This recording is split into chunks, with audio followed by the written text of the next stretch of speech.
صحابہ کرام علیہ مردوان کے معمولات دیکھیں تو وہ قرآن مجید فرقان حمید پڑھنے کے لیے اپنے ایام اس طرح خاص کر لیتے تھے کہ 7 دن کے اندر کمپلیٹ کر لینا ہے۔ بلکہ حضرت عثمان غنی رضی اللہ تعالیٰ عنہ کو آپ نے وہ منزلیں خاص طور پر متعین کی تھی کہ آپ پہلی سورہ فاتحہ سے لے کر یعنی جمعہ المبارک کو شب آپ سورہ فاتحہ سے لے کر سورۃ المائدہ یعنی آپ سورۃ الانعام سے پہلے سورۃ المائدہ 6 پارے مکمل اور 7ویں پارے کا بھی کچھ حصہ آپ یہ جمعہ کی شب یہ تلاوت فرما لیا کرتے تھے۔ پھر آپ اگلے دن یعنی ہفتہ اور اس کی رات آپ کیا پڑھتے تھے؟ آپ رضی اللہ تعالیٰ عنہ سورۃ الانعام سے شروع فرماتے اور سورۃ الہود تک آپ اسے تلاوت کیا کرتے تھے۔ اور اتوار کی رات آپ رضی اللہ تعالیٰ عنہ کو سورہ یوسف سے شروع کیا کرتے تھے اور سورہ مریم تک پہنچا دیتے تھے،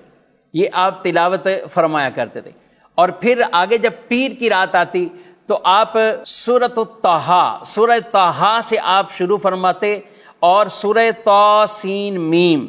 وہاں تک آپ اسے پہنچاتے یعنی وہاں تک آپ تلاوت فرمایا کرتے تھے۔ منگل کی رات سورہ عنکبوت سے لے کر سورہ صاد تک آپ یہ تلاوت فرمایا کرتے تھے۔ بدھ کی رات سورہ تنزیل سے لے کر سورہ رحمان تک آپ تلاوت کرتے اور جمعرات کی رات آپ آگے سورہ یعنی سورہ واقعہ سے لے کر سورۃ الناس تک یعنی یہ ختم فرمایا کرتے تھے۔ سبحان اللہ، یعنی آپ نے جمعہ کی رات کو شروع کیا اور جمعرات